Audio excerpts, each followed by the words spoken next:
महर्षि फिर से शनाया से कहते हैं, लेकिन आपने गुस्से में केवल कुछ कहा ही नहीं बल्कि चुनौती देकर मामला इस सभाघर तक ले आई। मुझे भी यहाँ आने के लिए आमंत्रण दे दिया गया, यहाँ तक कि सारे लोग भी अपना काम छोड़कर आप ही की वजह से यहाँ मौजूद हुए हैं। शनाया के पास कोई जवाब नहीं होता। तभी साधु राजगुरु कहता है, लड़की अगर तुमने हार मान ली है तो फिर मेरे पैर छुओ और क्षमा मांगो, जैसा कि तुमने वादा किया था। शनाया महर्षि की तरफ देखती है, लेकिन महर्षि के चेहरे पर किसी तरह का कोई भाव नहीं होता, क्योंकि शनाया वहां पर गलत साबित हो चुकी है। शनाया पूरे सभाघर में बैठे लोगों को देखती है। कुछ लोग इस उत्सुकता में है कि वो शनाया को हार कर राजगुरु के पैर छूते हुए देखना चाहते हैं, और कुछ लोग जो शिरीन की तरफ थे वो दुखी लगते हैं। शनाया भी अपने दिल पर पत्थर रखकर महागुरु के पैर छूने के लिए आगे बढ़ती है। उसकी आंखों में आंसू आ जाते हैं, उसे रोने का मन करता है, लेकिन वो खुद पर काबू रखती है। ठीक उसी वक्त शनाया की जड़ी बूटी, जो अब तक खामोश थी, जिसने शनाया को साफ साफ कह दिया था कि वो इस मामले में नहीं पड़ेगी, वो बोल पड़ती है, रुक जा, ऐसे रो मत छूना इसके पैर। और शनाया अपने कदम रोक लेती है।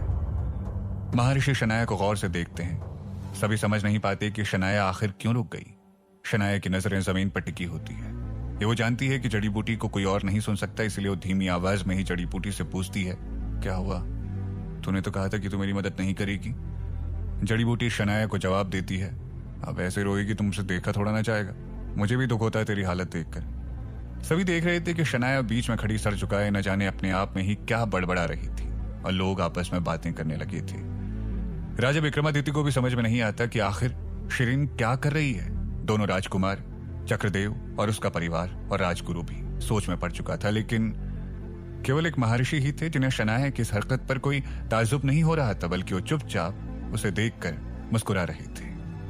शनाया जड़ी बूटी से कहती है, जल्दी बोल क्या करना है, सब पागल समझकर मुझे देख रहे हैं। जड़ी बूटी शनाया से कहती है, बस तू महर्षि की तरफ पलट और वही कह जो मैं कह रही हूँ, बस तू मेरी बात दोहराती चली जाना। शनाया पूछती है, क्या कहना है ये तो बता। जड़ी बूटी कहती है, तूने उस दिन क्या कहा था इस राजगुरु से कि ढोंगी है ना, तो बस बिंदास फिर से सबके सामने वही बात बोल कि ढोंगी है। शनाया जड़ी बूटी से कहती है, अरे तेरा दिमाग खराब हो गया क्या? उसका गुरु यहीं बैठा है, मुझे कहीं श्राप दे दिया तो? जड़ी बूटी शनाया से कहती है, कोई भी बैठा हो तो बिंदास बोल के ढोंगी है, डर मत, बाकी मुझ पर छोड़ दे। शनाया जड़ी बूटी की बात मानकर महर्षि की तरफ पलटती है और पूरे दृढ़ निश्चय के साथ कहती है, मैं माफी नहीं मांगूंगी। मैंने जो कहा था मैं उसी बात को फिर से दोहराती हूं कि यह आदमी ढोंगी है। शनाया के कहते ही पूरी सभा में हलचल मच जाती है। सभी आपस में एक दूसरे से बातें करने लगते हैं कि आखिर सेनापति की बेटी में इतना दुस्साहस करने की क्षमता कहां से आ गई। और फिर जड़ी बूटी जैसा कहती है, शनाया उसको दोहराने लगती है। शनाया कहती है, मैंने कभी नहीं कहा था कि साधु राजगुरु अज्ञानी है, मैंने सिर्फ ये कहा था कि ये जादू नहीं कर सकते हैं, और इस बात पर मैं अभी भी कायम हूं। यदि सभाघर के अंदर ये सबके सामने अपनी जादुई विद्या का कोई नमूना पेश करके दिखाते हैं तो मैं इनके पैर छूकर क्षमा मांगने को तैयार हूं। महर्षि शनाया से कहते हैं, ठीक है बेटी, आप अपनी जगह पर दोबारा बैठ जाइए। महर्षि पूरी सभा को शांत हो जाने को कहते हैं। फिर शनाया जैसे ही अपनी जगह पर बैठती है, महर्षि राजगुरु से कहते हैं, महागुरु, शिरीन को अपनी जादू विद्या का एक नमूना दिखाकर यह बात सिद्ध करो कि उनका आरोप गलत है। यदि तुम ऐसा नहीं कर सकते तो तुम गलत माने जाओगे। राजगुरु मुस्कुराता है और कहता है, गुरुजी, मैं आपका ही तो शिष्य हूं। आपने ही तो स्वयं मेरी जादुई विद्या का नमूना अनगिनत बार स्वयं अपनी आंखों से देखा है। आपकी आज्ञा से मैं तुरंत आपके सामने एक नमूना पेश करके दिखाता हूं। और तभी इससे पहले कि राजगुरु कुछ करता, जड़ी बूटी शनाया से कहती है, उसको रोक और पहले कह कि अपने पास रखा सारा तिलिस्मी पत्थर उठाकर एक कोने में रख दे। अगर उसे जादुई विद्या दिखानी है तो अपने साथ किसी तरह का कोई पदार्थ ना रखे। शनाया इस बात को सबके सामने दोहरा देती है और महर्षि भी शनाया का समर्थन करते हुए राजगुरु से कहते हैं, अपने साथ जितने भी सामान लाए हो उसे खुद से अलग करके एक जगह संग्रहित कर दो। राजगुरु बिना किसी संकोच के अपने सारे पत्थर एक झोली में भर के एक सेवक को पकड़ा देता है। जैसे ही वो सेवक सारे पत्थर लेकर वहां से जाता है, जड़ी बूटी शनाया से कहती है, ये हुई ना बात, इसके पास रखे सारे पत्थर मेरी ताकत को कम कर रहे थे, अब देख मैं क्या करती हूँ। अब राजगुरु अपनी जगह पर खड़ा होता है और सभा को संबोधित करते हुए कहता है, मैं आप सबके सामने अपने गुरु का सिखाया हुआ एक ऐसा नमूना पेश करूंगा जो आप सबको आश्चर्यचकित कर देगा। और फिर राजगुरु एक सेवक के कान में कुछ कहता है। वो सेवक सभाघर से बाहर चला जाता है और थोड़ी ही देर में एक मिट्टी का गमला हाथ में लिए अंदर आता है, जिसमें एक छोटा सा पौधा लगा हुआ होता है, लेकिन ये पौधा जीवित नहीं बल्कि पूरी तरह से सूख चुका होता है। वो सेवक उस पौधे को लाकर दोनों प्रतिद्वंदियों के बीच में रख देता है और फिर राजगुरु कहता है, मैं आपके सामने इस पौधे को पुनर्जीवित करके दिखाऊंगा। ये सुनकर सभा में मौजूद सारे ही लोग उत्सुक हो जाते हैं। राजा विक्रमादित्य भी ये नजारा देखने को अपनी कुर्सी पर थोड़ा आगे की तरफ झुक जाता है और फिर राजगुरु बैठकर मंत्र पढ़ने लगता है। मंत्र पढ़ते हुए पौधे की तरफ वह हाथों से इशारा करते रहता है। समय बीतता रहता है और सभी लोग इंतजार करते हैं कि पौधा फिर से खिल उठेगा, लेकिन पौधा वैसा का वैसा मुरझाया हुआ ही रहता है। अब मंत्र पढ़ते हुए राजगुरु के चेहरे पर शिकन आने लगती है, लेकिन वो मंत्र पढ़ना बंद नहीं करता। वो लगातार कोशिश करता रहता है और उसे खुद को भी हैरानी होती रहती है कि आखिर उसका मंत्र काम क्यों नहीं कर रहा। शनाया मुस्कुराती है और जड़ी बूटी से पूछती है, ये तू कर रही है क्या? जड़ी बूटी जवाब देती है, इस पौधे पर मैंने ऐसा जादू किया है कि इस राजगुरु के मंत्र तो क्या, इसका गुरु भी नीचे आकर कोशिश करेगा तो भी उसे कुछ नहीं होगा। आखिरकार राजगुरु मंत्र पढ़ते पढ़ते थक जाता है। सभा के अंदर मौजूद सारे लोग भी समझ जाते हैं कि राजगुरु से कुछ नहीं होने वाला, और फिर थक हार कर राजगुरु कहता है, असंभव, पता नहीं क्या हो गया, ऐसा कैसे हो सकता है? शनाया हंसती और कहती, अरे नाटक बंद करो, मैंने तो पहले ही कहा था कि तुम ढोंगी हो।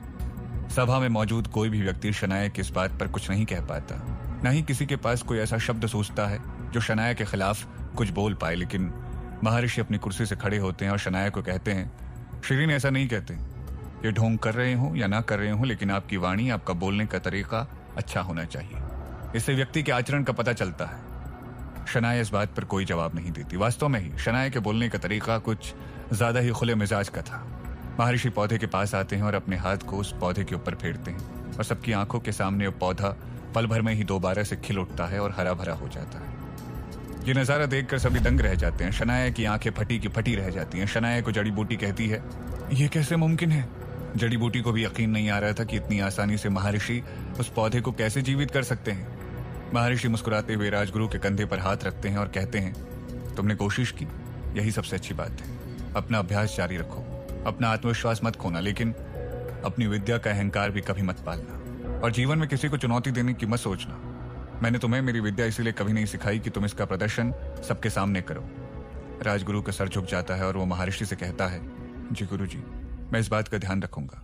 और फिर महर्षि राजा की तरफ देखकर कहते हैं, महाराज, इससे पहले कि हार जीत के फैसले सुनाए जाएं, हम शिरीन से एकांत में कुछ बात करना चाहते हैं, अगर आपकी आज्ञा हो तो।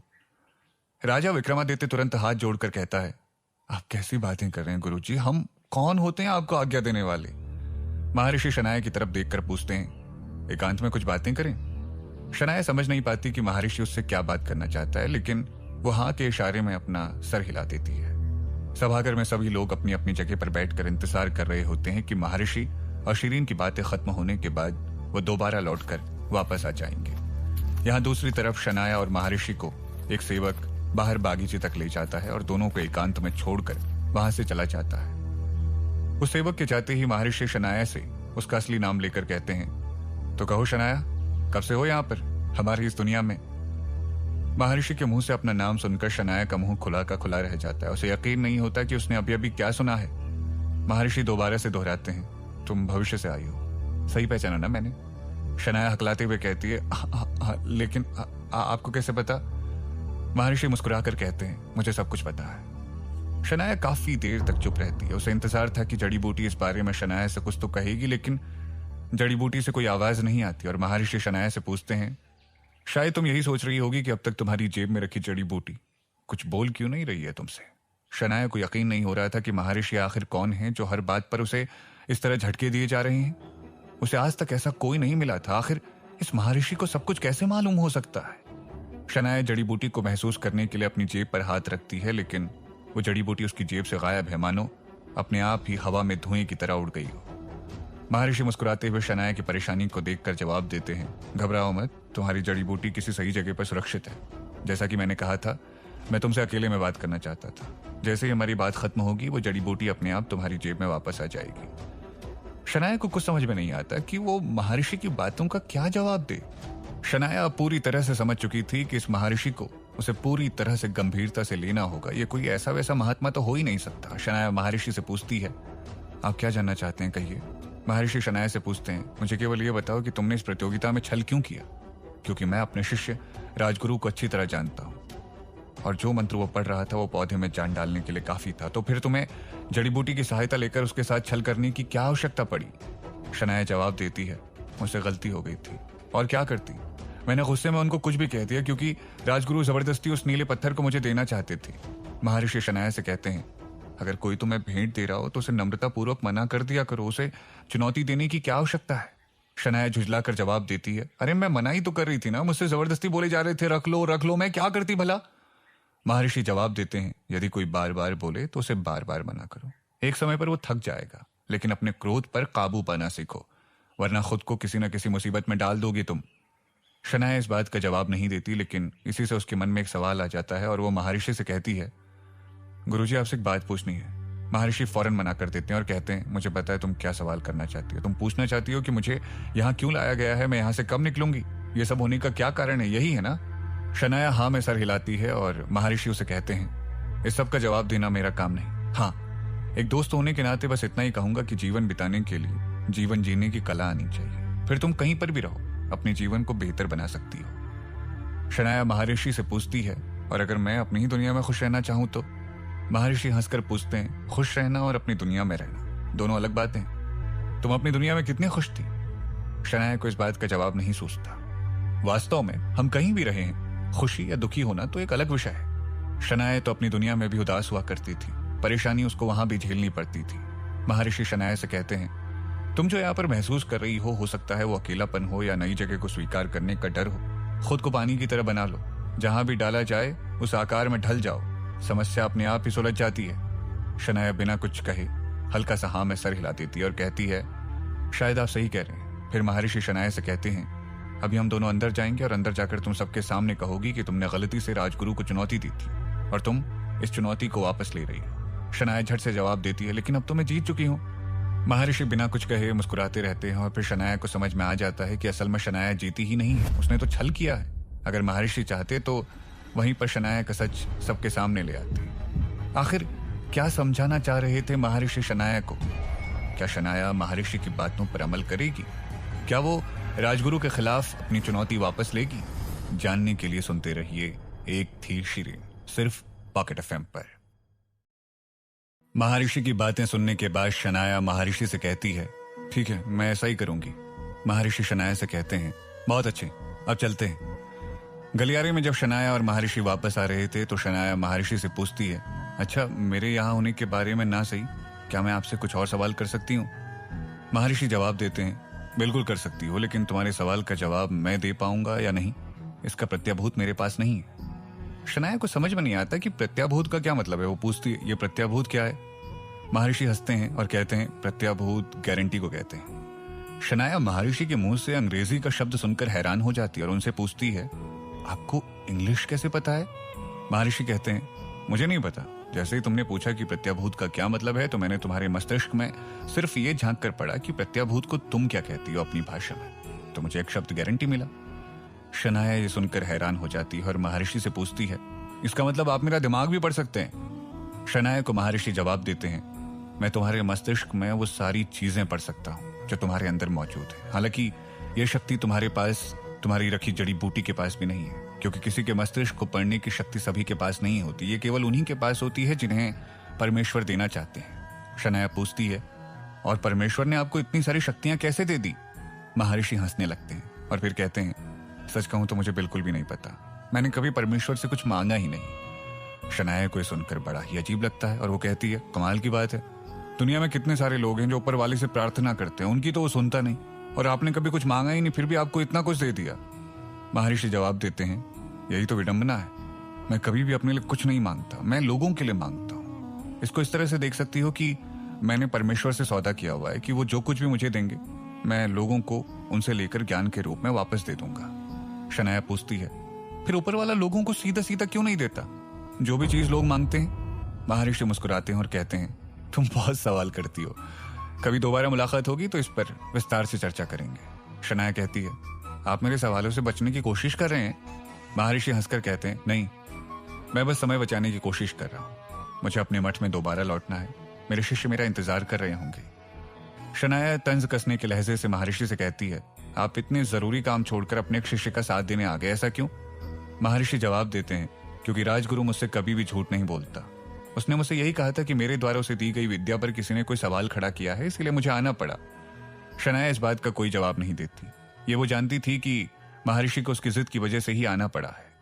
महर्षि शनाया को लेकर सभाघर के अंदर वापस जाते हैं। सभी अपने अपने स्थान पर खड़े हो जाते हैं। शनाया महर्षि के साथ साथ सभा के बीचों बीच आ जाती है। महर्षि सबको बैठ जाने का इशारा करते हैं। सबके बैठ जाने पर महर्षि सभा को संबोधित करते हुए कहते हैं, आप सभी के सामने शिरीन कुछ कहना चाहती है। और फिर शिरीन कहना शुरू करती है। शनाया कहती है, मैंने महर्षि से बात की और इस बात का एहसास हुआ कि किसी को हराकर अपनी बात सही साबित कर देना हमेशा जरूरी नहीं होता, खासकर कि तब जब वो इंसान आपके साथ दोस्ती का रिश्ता बनाना चाहे। इस बात से बिल्कुल फर्क नहीं पड़ता कि राजगुरु जादू कर पाए या ना कर पाए। फर्क इस बात से पड़ता है कि उन्होंने अपनी सारी जिंदगी जादुई विद्या सीखने में लगा दी। उन्होंने अपना पूरा जीवन इस विद्या को पाने के लिए समर्पित किया है और अगर आज वो सबके सामने मेरे पैर छूकर मुझसे माफी मांगेंगे तो ये उनका अपमान नहीं बल्कि मेरे लिए बहुत बड़ी शर्मिंदगी की बात होगी। हारेंगे वो नहीं, हारूंगी मैं। शनाया को सभा में मौजूद सभी लोग बड़े गौर से सुन रहे थे। कुछ लोग आपस में शनाया की बातें सुनकर कुछ बातें भी करने लगे थे।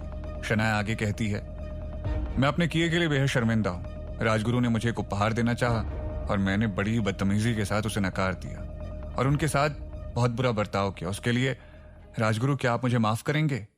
शनाया ये कहते हुए राजगुरु के सामने हाथ जोड़ लेती है। राजगुरु शनाया की सारी बातें सुनकर हैरान हो जाता है और उसे अपने कानों पर यकीन नहीं होता कि शनाया एकदम से उसे इतनी इज्जत कैसे देने लगी। राजगुरु अपने गुरु महर्षि की तरफ देखता है और महर्षि मुस्कुराते हुए अपना सर हल्का सा हाँ में हिला देते हैं और सभी राजगुरु के कुछ कहने का इंतजार कर रहे होते हैं। और राजगुरु भी हाथ जोड़कर शनाया से कहता है, कोई बात नहीं, दरअसल मैंने भी तुम्हारे साथ कुछ ज्यादा ही गलत तरीके से बात कर ली थी। मैं भी अपने बर्ताव के लिए तुमसे क्षमा मांगता हूँ। सभा के अंदर शनाया और साधु दोनों ही आमने सामने अपने हाथ जोड़कर खड़े थे और यह नजारा देखकर सभी तालियां बजाने लगते हैं कि कुछ देर पहले जो लोग आपस में एक दूसरे को नीचा साबित करने के लिए प्रतिद्वंदिता कर रहे थे, वही दो लोग एक दूसरे के सामने हाथ जोड़े खड़े थे और एक दूसरे के प्रति आदर भावना प्रकट कर रहे थे। सभी इस बात से खुश थे। चक्रदेव का सारा परिवार भी ताली बजा रहा था, लेकिन चक्रदेव को छोड़कर उसके परिवार में उसकी पत्नी शकुंतला देवी, बेटी अभिलाषा, चतुरा और बेटा अनमोल तीनों ही खुश नजर नहीं आ रहे थे। चतुरा भी सोच में पड़ गई थी कि आखिर इतनी जल्दी ये सब कैसे हो गया। ऐसा क्या हो गया जो शिरीन सबके सामने अपना अड़ियलपन छोड़कर साधु से क्षमा मांगने लग गई थी। इन सारी चीजों के बाद तालियों की गड़गड़ाहट शांत हो जाने पर राजा विक्रमादित्य कहता है, चलिए बहुत अच्छा है। ऐसा शास्त्रार्थ इतिहास में पहली बार हुआ होगा जिसमें दोनों प्रतिद्वंदियों ने एक दूसरे के सम्मान में अपनी चुनौती ही वापस ले ली। यह सब केवल महर्षि के मार्गदर्शन में ही हो सकता था। यह कहकर राजा विक्रमादित्य महर्षि के सामने हाथ जोड़ लेते हैं। महर्षि राजा का हाथ पकड़कर नीचे करते हैं और कहते हैं, भाई, इस राज्य का सम्राट किसी के आगे हाथ जोड़े देखने में शोभा नहीं देता। राजा विक्रमादित्य जवाब देता है, गुरुजी, मैं तो केवल 22 राज्यों का सम्राट हूं, लेकिन जिसके सर पर आपका आशीर्वाद है वो तो समस्त सृष्टि का सम्राट है। महर्षि बिना कुछ कहे मुस्कुरा देते हैं और राजा शनाया की तरफ देखकर कहता है, शिरीन, अब जब सब कुछ अच्छा हो ही गया है तो एक आखिरी कसर भी पूरी कर दो। शनाया को समझ में नहीं आता कि राजा विक्रमादित्य किस चीज की बात कर रहा है। तभी राजा विक्रमादित्य ताली बजाता है और एक सेवक बड़ी सी थाल में अंगूठी लेकर आता है जो साधु और शनाया के बीच हुई बहस और वाद विवाद का कारण बनी थी। वो नीले रंग की पत्थर वाली अंगूठी थी जो जड़ी बूटी को जलाकर राख कर देने वाली ऊर्जा रखती थी। अंगूठी को अपने पास आता देख शनाया घबराने लगती है और राजा विक्रमादित्य शनाया से कहता है, शिरीन, राजगुरु जी की भेंट भी आप स्वीकार कर ही लीजिए और आज पूरी सभा में साबित कर दीजिए कि आप दोनों के दिल में एक दूसरे के लिए कोई रंजिश नहीं है। लेकिन तभी शनाया की जेब में रखी हुई जड़ी बूटी चिल्लाती है, नहीं, इसे मेरे पास नहीं आने देना तू। शनाया, जो कि इतनी समझदारी वाली बातें सबके सामने कर चुकी थी, उसके सामने ये दुविधा थी कि वो खुद अब राजा की बात कैसे ठुकरा दे। शनाया सभी का चेहरा देखती है, जो कि सभी उससे अंगूठी को स्वीकार करने की उम्मीद रख रहे हैं और सभी के चेहरे पर एक सकारात्मक भावना है। जड़ी बूटी दोबारा शनाया से कहती है, चाहे कुछ भी हो, इस अंगूठी को मत लेना। शनाया बुरी तरह से असमंजस में पड़ जाती है और फिर वो महर्षि की तरफ देखती है, जिन्हें शनाया की सारी दुविधाओं का पता है। महर्षि शनाया को देखकर मुस्कुराते हैं और समझ जाते हैं कि शनाया आंखों ही आंखों में महर्षि से मदद की गुहार लगा रही है। महर्षि मुस्कुराते हुए आंखें बंद करके अपना सर हल्का सा हिलाकर शनाया को अंगूठी स्वीकार करने का इशारा करते हैं। शनाया की आंखें हैरानी में और भी बड़ी हो जाती हैं, ये सोचकर कि आखिर महर्षि ऐसा कैसे कह सकते हैं। उन्हें तो पता है कि उनकी जेब में रखी जड़ी बूटी इस अंगूठी के पास आते ही जलकर राख हो जाएगी, लेकिन उस सेवक के शनाया के पास आने से पहले ही महर्षि उसे रुकने का इशारा करते हैं। सभी महर्षि की तरफ देखने लगते हैं और महर्षि सेवक के पास जाकर थाल में रखी हुई अंगूठी पर हाथ फेरते हुए कहते हैं, शायद हमारी शिरीन बिटिया को इसका नीला रंग पसंद नहीं है। इसीलिए इसमें कुछ बदलाव कर देते हैं। और ये कहते ही अंगूठी का रंग नीले से चमकदार हरे रंग में बदल जाता है। सभी महर्षि का ये चमत्कार देखकर दंग रह जाते हैं और अंगूठी के पत्थर से मानो हरे रंग की रोशनी चमकती हुई निकलती रहती है। अब महर्षि शनाया की तरफ पलट कर कहते हैं, मुझे नहीं लगता अब आपको इस अंगूठी को पहनने में कोई परेशानी होनी चाहिए। क्यों? सही कह रहा हूं ना? शनाया को नहीं पता कि अब वो क्या जवाब दे, लेकिन इस बार जड़ी बूटी भी शनाया से कुछ नहीं कहती। ना कोई चिल्लाना, ना ये कहना कि इस अंगूठी को मुझसे दूर रख। शनाया इंतजार कर रही थी कि अब जड़ी बूटी कुछ कहेगी, लेकिन काफी देर तक जड़ी बूटी का कोई जवाब नहीं आता। महर्षि दोबारा शनाया से पूछते हैं, बताइए शिरीन, अब तो आपको इस अंगूठी को पहनने में कोई परेशानी नहीं? शनाया को अब भी समझ नहीं आता कि जड़ी बूटी कोई ऐतराज क्यों नहीं जता रही। शनाया धीरे से अपनी जेब में रखी जड़ी बूटी को महसूस करने लगती है, लेकिन उसे कुछ अजीब सा महसूस होता है। शनाया अपनी जेब में हाथ डालकर जेब के अंदर ही जड़ी बूटी को छूने की कोशिश करती है तो वो अपने हाथ को जेब से हल्का सा निकाल कर देखती है कि जड़ी बूटी तो पूरी तरह सूख चुकी है, वो बिल्कुल बेजान हो चुकी है। शनाया के देखते ही उसके होश उड़ जाते हैं। उसे लगता है कि अंगूठी के असर से शायद जड़ी बूटी जलकर राख हो गई हो या सूख कर मुरझा गई हो। शनाया को नहीं पता कि उसके साथ क्या हुआ। वो महर्षि की तरफ देखती है जो अभी तक मुस्कुरा रहे थे। शनाया की आंखों में आंसू आ जाते हैं। शनाया चिल्लाकर महर्षि को बोलने ही वाली होती है कि ये तुमने क्या किया, लेकिन तभी जड़ी बूटी से आवाज आती है, अंगूठी ले ले, अब कोई फिक्र की बात नहीं है। शनाया एकदम से हैरान होकर दाएं बाएं देखने लगती है कि जड़ी बूटी की आवाज कहां से आई। सभी शनाया की इस हरकत को देखकर सोचे जा रहे थे कि आखिर ये लड़की क्या कर रही है। तभी शनाया को दोबारा आवाज आती है, अरे मैं यहां हूं, इधर देख। फिर शनाया को एहसास होता है कि आवाज कहीं और से नहीं बल्कि थाल में रखी अंगूठी से आ रही है। शनाया उस हरे पत्थर की चमक की तरफ देखती है और उसे दोबारा जड़ी बूटी की आवाज आती है, मैं इस अंगूठी के अंदर आ चुकी हूं, पता नहीं ये कैसे हुआ, लेकिन यहाँ की ऊर्जा बदल चुकी है। मैं खुद को और भी ज्यादा शक्तिशाली महसूस कर रही हूँ, मुझे लेकर अपनी उंगली में पहन ले। शनाया महर्षि की तरफ देखती है जो मुस्कुरा रहे होते हैं। शनाया समझ जाती है कि किसी और का नहीं बल्कि महर्षि का ही चमत्कार था, जिन्होंने जड़ी बूटी की जान उस सूखी बूटी से उठाकर सीधा इस अंगूठी में डाल दी थी, जिसको वो लेने से कतरा रही थी। शनाया को एहसास होता है कि महर्षि कितने बड़े चमत्कारी हैं। शनाया आगे बढ़कर उस अंगूठी को गौर से देखती है जिसमें से आवाज आती है, मुझे लेकर अपनी उंगली पर पहन ले। देख क्या रही है, जल्दी कर, मुझे अपने से दूर मत रख। शनाया उस अंगूठी को लेकर अपनी उंगली में पहन लेती है, जिसकी चमक अब मानो शनाया की आंखों में दिखाई दे रही थी। सभी शनाया की अंगूठी स्वीकार कर लेने पर खुश हो जाते हैं और सभी मिलकर तालियां बजाने लगते हैं। शनाया उन तालियों की गड़गड़ाहट के बीच भावुक होकर महर्षि से कहती है, आपका बहुत बहुत शुक्रिया।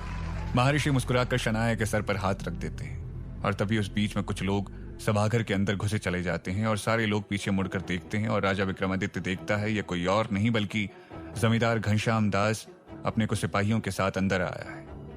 सेनापति चक्रदेव तुरंत सारे सिपाहियों को इशारा करता है कि घनश्याम दास को रोक दिया जाए, लेकिन राजा विक्रमादित्य सेनापति चक्रदेव को इशारा करता है और सेनापति चक्रदेव अपने आदमियों को हटने के लिए इशारा कर देता है। घनश्याम दास अपने आदमियों के साथ आगे आता है। उसके आदमियों ने एक गांव वाले को बेड़ियों से बांधा है, जिसके पूरे शरीर पर मार पड़ने के निशान हैं और वो बुरी तरह से घायल है।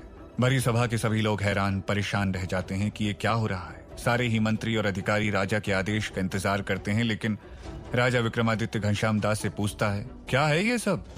घनश्याम दास राजा विक्रमादित्य के सामने हाथ जोड़कर कहता है, महाराज, मैं आपके सामने सबूत लाया हूं कि आपके बेटे राजकुमार बालासुंदरम ने ही मेरे बेटे अवधेश की हत्या की है। सभा में मौजूद सारे लोग हैरान हो जाते हैं और राजकुमार चैतन्य उस आदमी को देखकर कहता है, मैं इसे जानता हूं, ये तो मेरे छोटे भाई बालासुंदरम के लिए काम करता था, इसका नाम तो भानु है ना? घनश्याम दास कहता है, आपने ठीक पहचाना राजकुमार, इसका नाम भानु ही है और ये आपके छोटे भाई के लिए ही काम करता था। ये पिछले कुछ दिनों से गांव छोड़कर भाग गया था। मेरे गुप्तचरों ने सूचना दी थी कि बालासुंदरम अपने सारे काम इसी आदमी से करवाता था, लेकिन जैसे ही मेरे बेटे अवधेश की हत्या हुई और मैंने बालासुंदरम को कटघरे में लाकर खड़ा कर दिया, यह आदमी गांव छोड़कर भाग गया था, क्योंकि मेरे बेटे की हत्या में यह भी शामिल था। लेकिन मैंने इसके परिवार को बंदी बना लिया और अपने बीवी बच्चों के लिए इसे दोबारा गाँव आना ही पड़ा। इतनी पीड़ा देने के बाद इसने अब जाकर अपना मुंह खोला और अब आप सबके सामने ये सब कुछ सच सच बताएगा। आखिर कौन सा राज सबके सामने आने वाला था? क्या राजकुमार बालासुंदरम सबके सामने दोषी साबित हो जाएगा? क्या शनाया इन सब के बारे में जानती थी या सबकी तरह वो भी अनजान है? कहीं ये खुद राजकुमार बालासुंदरम की कोई नई चाल तो नहीं थी? जानने के लिए सुनते रहिए एक थी शिरीन, सिर्फ पॉकेट FM।